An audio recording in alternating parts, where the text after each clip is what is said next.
Welcome back to CentralValleyTalk.com with Mike Briggs and Athena. I am here with Gail, Daley, the author of the hand fasting series. See, her books are so hot, they're folding, they're falling over. Gail, so tell us, have these books been around for a long time? Are they trilogies? Are they each individual? I can hold them up right here. Look, yeah, the first two, these two, okay, are number one in two new series. Oh, okay. This is number 5 in the hand fasting series. Oh, that is number 5 in the hand fasting.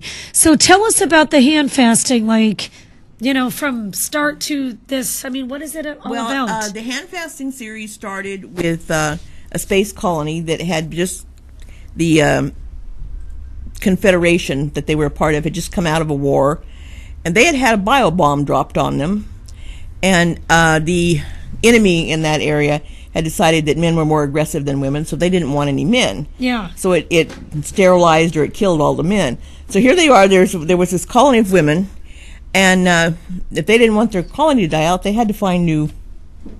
So they put out some feelers to the ex-military because there was planets that were burned off, you know, yeah. And they offered the soldiers a new home if they would come and become a part of the clans.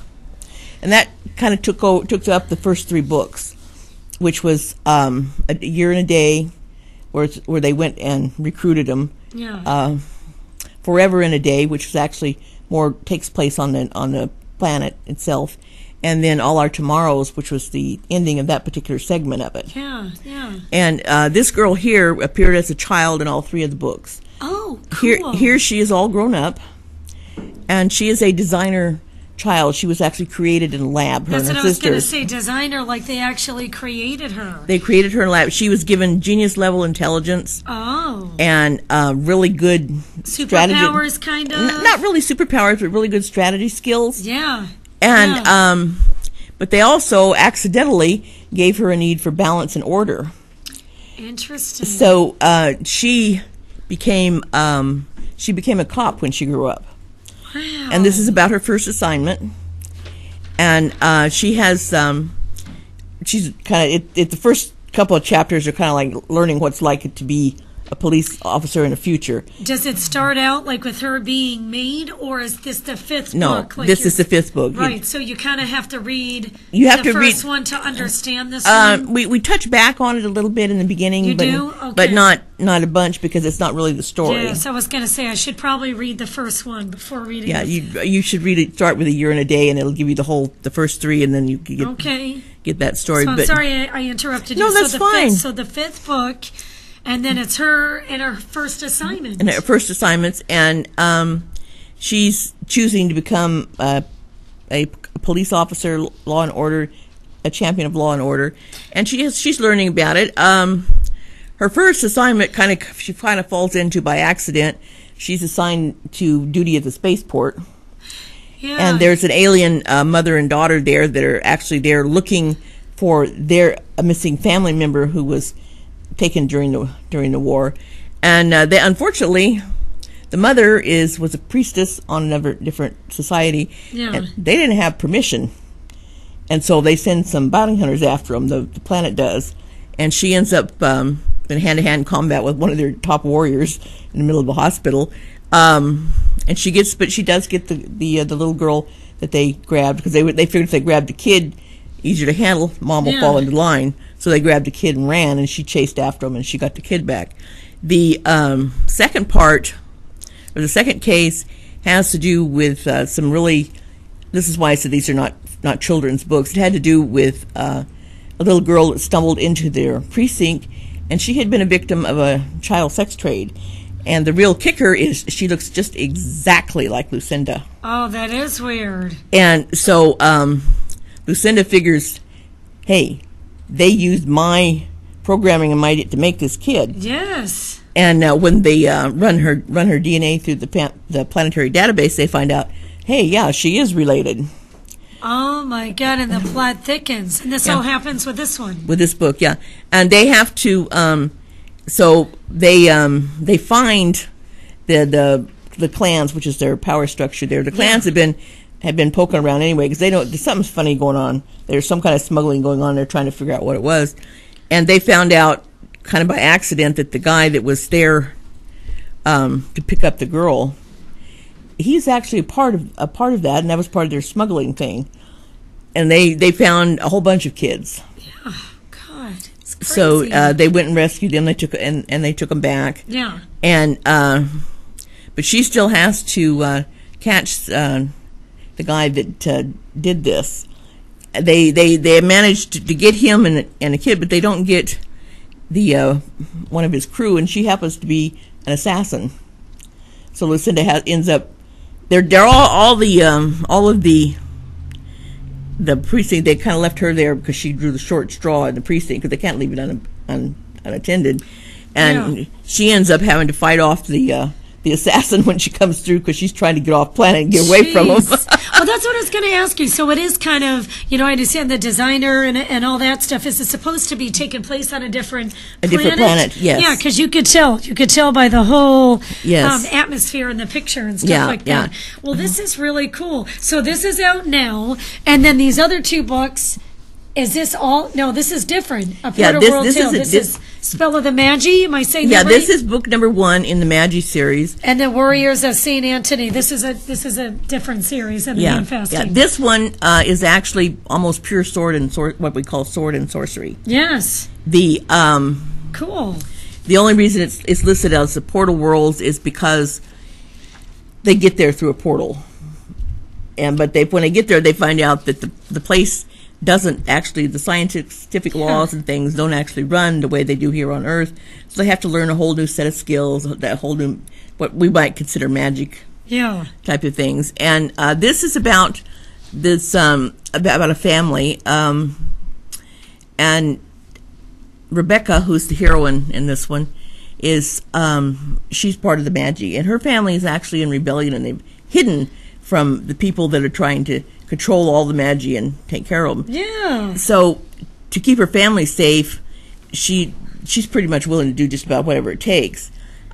She tricks this amnesiac mercenary soldier into marrying her because she needs cover because they're looking for her and her family, and they figured if we present a different image, instead of looking for 4 people, they'll see 5. Yeah. But, interesting. But she doesn't expect to fall in love with him. But what happens is when that happens, they have to remake their world. They have to fight them off, and there's a big battle with things that are different in the sword and sorcery realm. He's actually sitting in a room with his sword, but he's actually up above the castle where they are. Yeah. There's this massive energy sword that he's actually wielding while he's sitting there doing this to fight off, and they're fighting off the king's magic users. Yeah, it sounds cool. It's like sword and sorcery and a thriller. Yes. Where do you get all these ideas from? Well, this series is actually my tribute to Andre Norton's Witch World series. Oh, okay. I loved it as a child, and I wanted to do something a little similar. So when I did this one, I deliberately kept most technology out of it. Oh, okay. And that's not the case with this one. These guys, they're kind of topical at the moment. They're actually on this planet illegally because the portals were supposed to be controlled by the government. Yeah. Only it turned out to be super easy to make a portal, and the energy cost wasn't as high as they thought it was. So they started springing up like dogs and fleas on a dog in the springtime. But when you snuck through one of those unregistered portals, which their family had done, they couldn't take really all they could take was what they could carry. Yeah. And they didn't have all these technological advantages that the official ones had. I mean, they had support from industry. They had people, they brought in seeds and crops and all. And these kind of people just kind of jumped in there and whatever they found was what they were stuck with. Exactly. And so it's kind of like a Wild West, a mixture of Wild West and steampunk. Are these books targeted towards adults like me and you, yes, or like more teens, or what do you think? Well, they could do. Who would read these?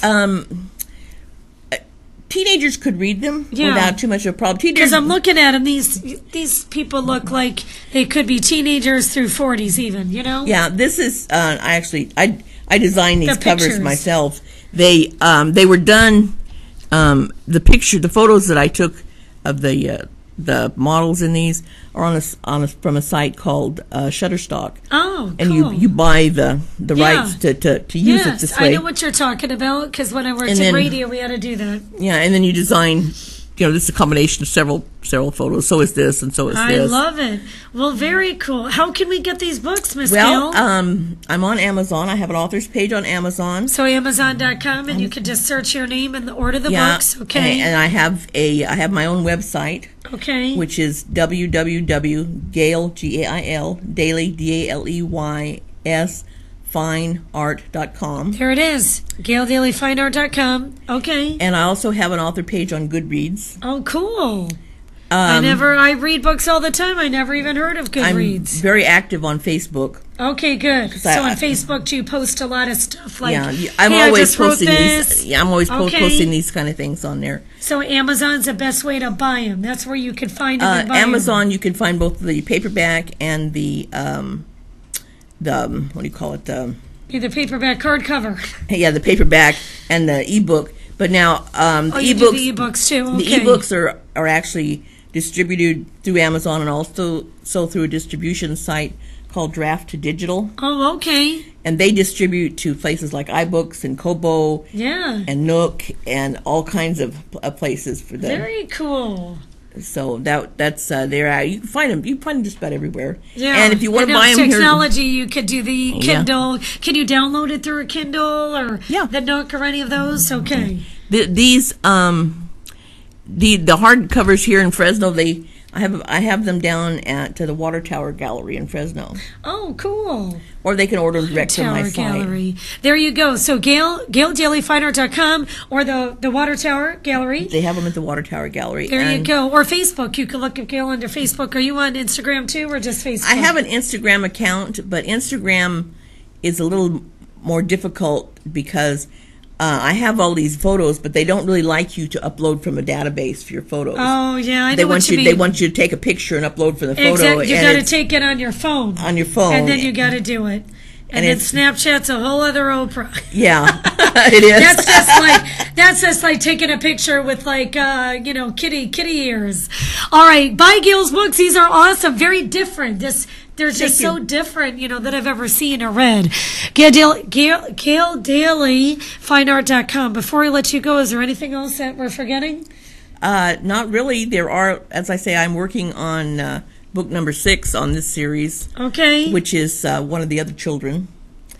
And it's cool. Well, we're looking forward to that. Then that's good. That's the newest. That's the latest and greatest. That one is not. That one probably won't be out until the fall. Okay. Because it's just in the very first draft writing. I haven't quite actually finished all the chapters in the first draft. You need to go to Lucy's, drink wine, and write your books. That's who we're talking to next. All right, Gail. I can't wait to read your books. This is awesome. We'll be right after back.